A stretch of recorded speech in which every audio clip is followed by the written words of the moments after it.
Ang bilis. Bumiyahe lang ako, natapos na nila.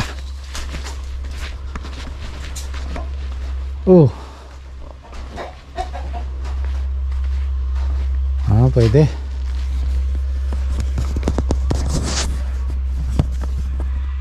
Ay, lumipat na sa kabila. Okay, mamayang hapon daw magpapalit muna ng ano, kasi papalitan niya yung talim nung ano nung roto Talaga niya yung cedar ba tawag nun? Yung pinaka-imbudo para maibubod na yung buto mamayang hapon. Siguro yung 5 kilo so sobra na dito. Kasi ang kagandahan nun, pantay yung bubod niya. Pwedeng kapalan, pwedeng dalangan. Meron mang matira sa 5 kilo siguro mga kalahati. Hindi naman tayo makakabili kasi ng ng kalahating kilo, per kilo talaga. Mas mahina naman yung may sobra, panghuli. Hindi pala tong sa kabila, stable to Ayan, malaking traktor yan alas 4 na. Hintay na lang namin yung makina. Ito yung kausap ko magtatanim, si Anon. Yung kambing namin pinawalan na namin parang nakakagala-gala sila. Pala guys, gumamit kami ng ng soil conditioner. In-spray lang namin.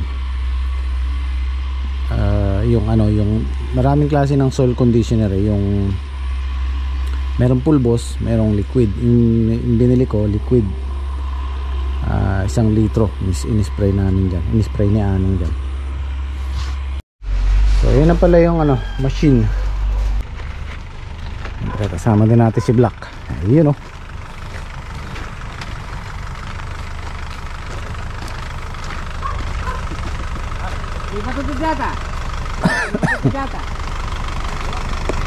So ayan po yung cedar.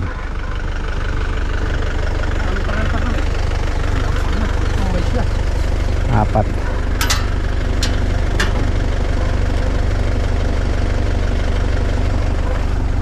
Okay na yung pagitan na yan.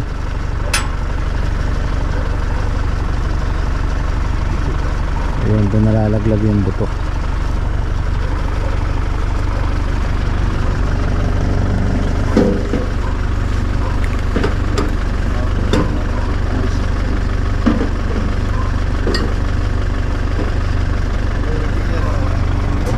Tapos dito siya malalaglag sa hose, isa-isa. Habang minuhukay nito, matatakpan na pagkaalis.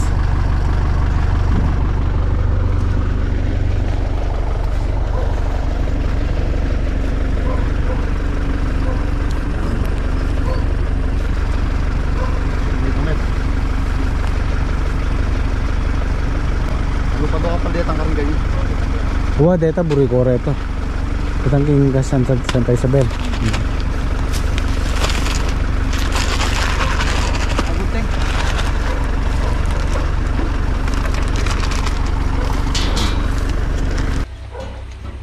Paa. Ayun. Sila lang kiluan Apat. Limala rin Kasyala kaya.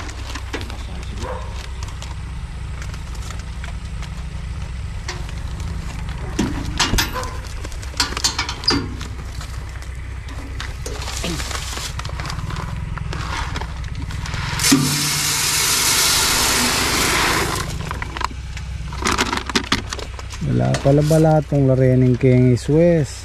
Wala kaya balatong din Parang munggo Kaya ako si Poto magtanong ko pa na kaneko. Kaya man, kung mo masain mo yata rin din ka na yun. Suran lang yan Suran lang kain. Ilang fake ka rin kain. Kaya ang tauli kong tenam, katsura da. Try natin yung iswes kasi yung tanim namin dun hindi umasenso.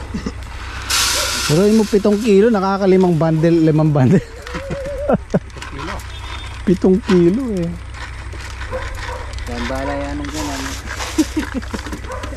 Kaya di ko ang manupo lang. Nakakailan mo rin ang ganan. Ito kang Kaya kang paring Robert. Dulang kilo. Kaya kang bagay nakadulak siya. Ano lang nga. Paano yun? Kumainit. Sabi ako natin. Kaya abot ka nito.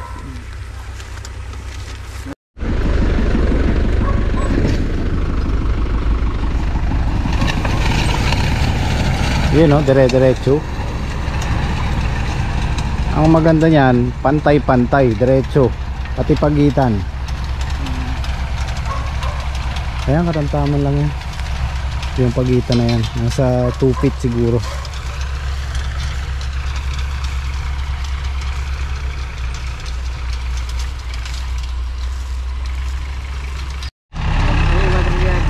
Ala, baro na.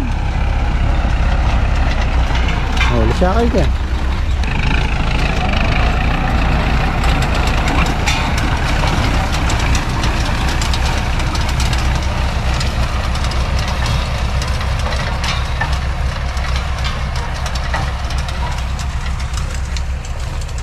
Ano?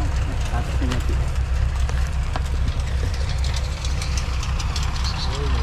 Ay, si Utol. Ang balita. Pato na ni Marta Susi. Susi sa... Saan pupunta? Saan pupunta? Galo yata. Papalagay ako ng pagitan sa gitna para pag pumipitas may dadaanan. Hindi yung dito sa gilid. Pag nagbubuhat ka ng okra, matagal. Sabi ko magtira ng kahit 1 metro, 1.5 metro sa gitna.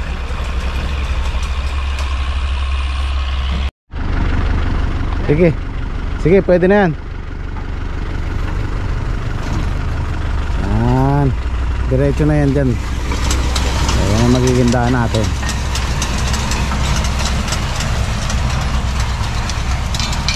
Nung kami nagtanim dyan, mano-mano, 50 tudling ang nagawa namin dyan. So itong cedar, tingnan natin kung makakailan.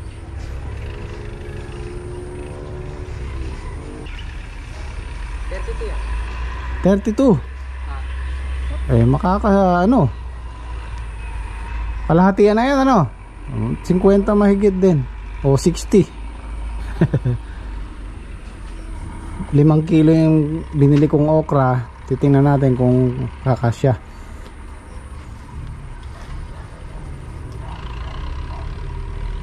Wala na yata laman, Black.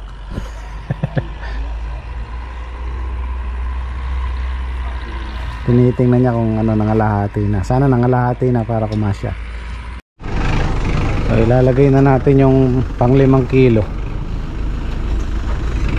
Siya ka pa, Black.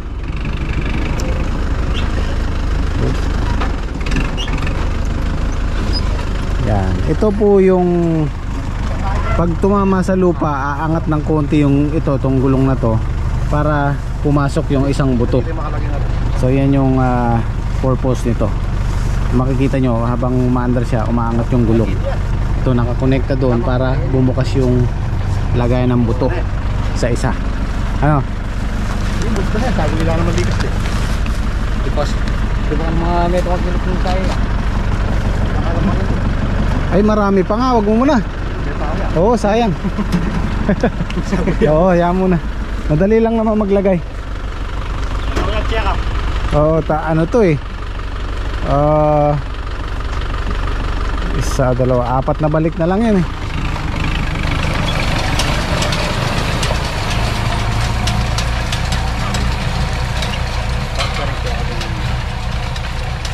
Ayun o, umaangat-angat yung gulong para pumasok yung buto. Yan din po yung ginagamit nila sa mais, pagtanim ng mais, lalo na pagka hektarya, mabilis. Oh, lagay mo na, baka mamaya maandar, wala pa lang laman. May mabidinin. Oh, lagay mo na. Oo, konti na lang. Sakto lang yung 5. So sobrang ng konti lang. Tani po ito magpakto-pakto.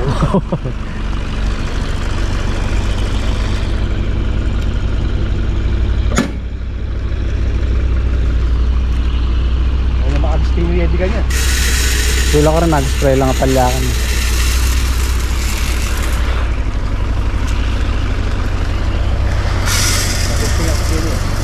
Tapos tumubo black, munggo pala, no?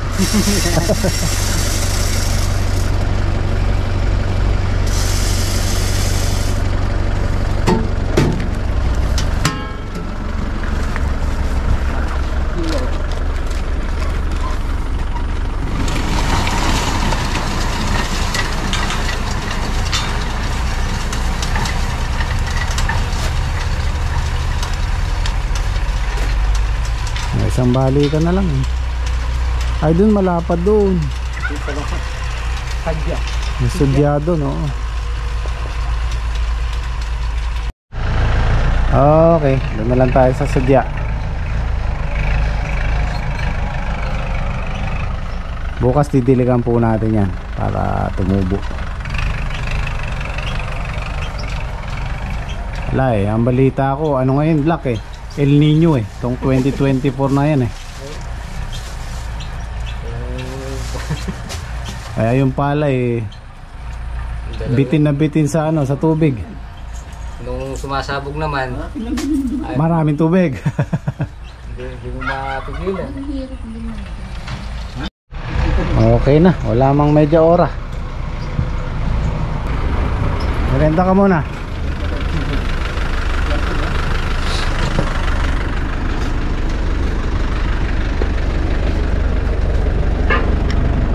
Konti lang yung tira.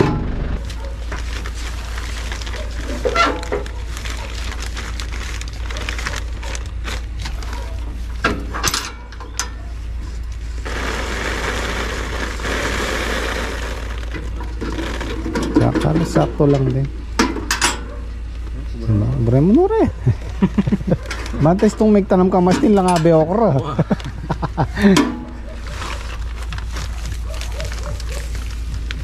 Anite ko yung Romilatos dito sa tanong niya kahay. Wala to. Oh. Ito hektare ginis yung 15 kilos. Akral tan eh.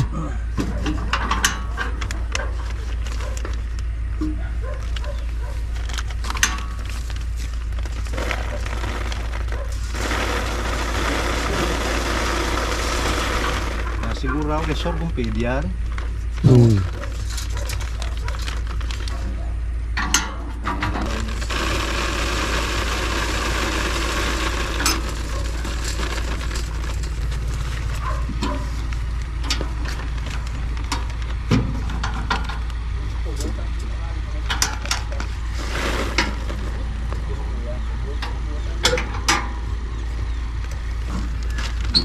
May kalahating kilo yung black. May kalahating kilo kaya yan. Wala. Wala. O, halos 5 kilo din. 44, 46, 48. Tama, 52. Kagaya din nung tanim namin, 52 na tudling. Parehas lang. 32 nga doon sa ano ko dyan. Eh mas maliit na dito pala. 52, pwede yung sudya. Tama lang yung pagitan. Bukas kukunin namin yung hose doon. Kailangan natin diligan yan para tumubo.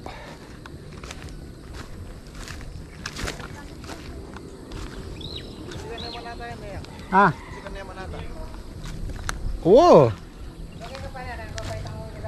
Oo, sige. Bukas kunin natin yung hose doon. Magdala kang tubig. Nakawalan tayo ng stock ng tubig dito. Adwa kayo magdilig ka eh. Nino? Ang dilaw. Nino ito? Ito kung kaya bilang mamagtan. Tinya. Mayroon na naman kaming bagong aabangan. Kasi itong nakaraang buwan na to, itong buwan na to, ang daming nagtanim ng okra, ang daming naming nakasabay.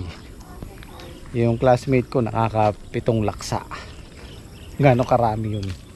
Halos siguro mga nasa 1 hektare ang okrahan yun.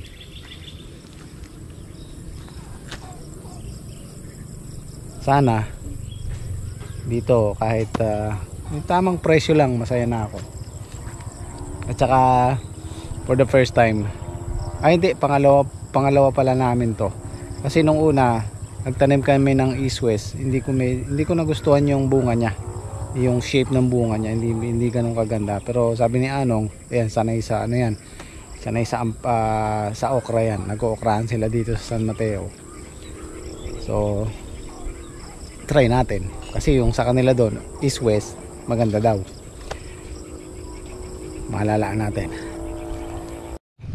Ito yung isang pamilya, pagka ano itatali ulit namin yan dahil may tanim na dito sa farm 1. As yung mga bibe, mga manok, ikukulong na rin. Well, ang kambing din naman kinakain yung okra, pero maaapakan nila lalo na pagpatubo na. Yan na si Uno, laki-laki na ni Dos. Hello. Uwi na kayo, madilim na. Si ano, laki si Uno. Parang malaki pa sa tatay niya.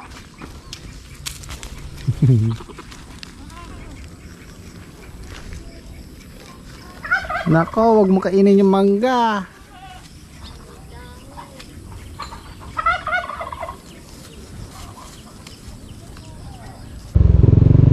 Saturday po tayo ngayon. Pinag-day off ko muna yung gym squad dahil pitas natin bukas. Matatapat ng Sunday. Tamad-tamad. Pumunta ako rito. Nandito si classmate, si Edwin Santiago. Ito lang merienda. Hindi daw niya alam na day off namin ngayon. So sabi ko dumiretso na siya para makakuha ng ampalaya.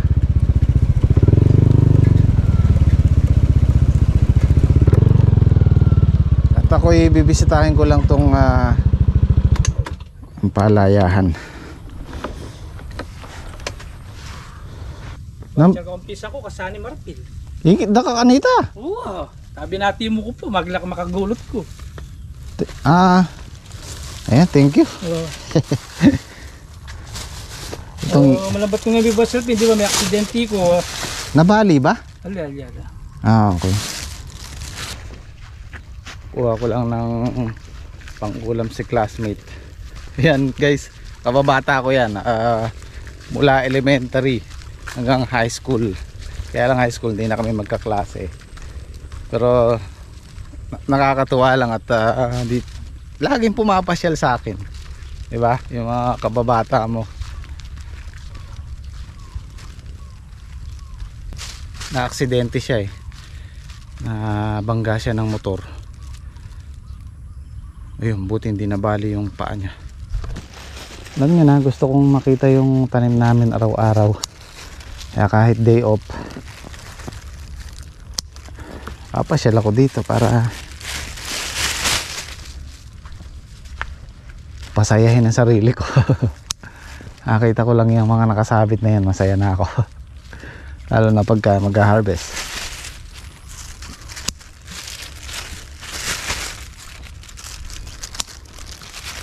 Ang dami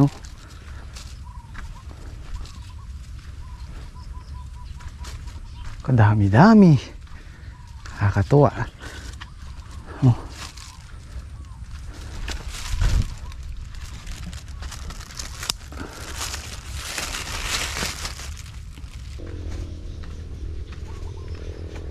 Yan, hanggang bukas talab na yung pataba niyan.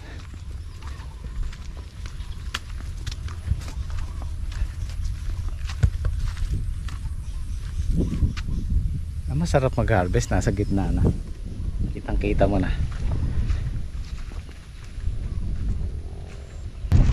Alalaan natin bukas kung susulong ang pitas or atras. Kasi meron ding time na maatras yung gulay, tapos mag-recover sila, pabalik sa dati. Kasi nasa kalahatian na tayo ng ampalaya pag-harvest. Kumbaga nasa ano na sila, middle age. Okay, uwi na tayo. Masaya na ako, nakita ko na yung pipitasin natin bukas. Family time muna tayo kasi nandyan yung mga anak ko, kompleto yung pamilya na madalang mangyari.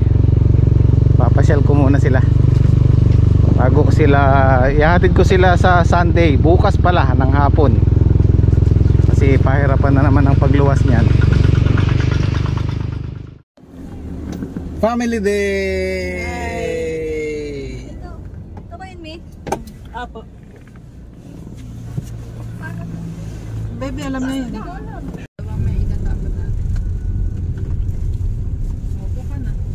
Hindi kayang 4K. Kaya niya. Try natin yung pagkain dito.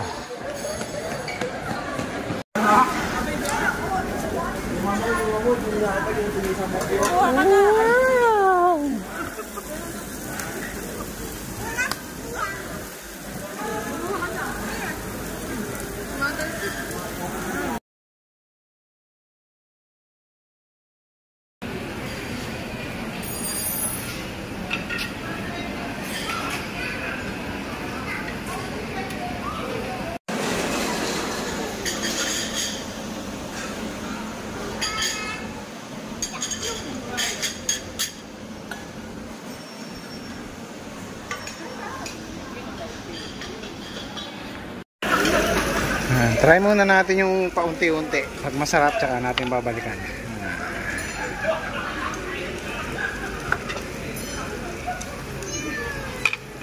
Ay, wala na pala. Wow!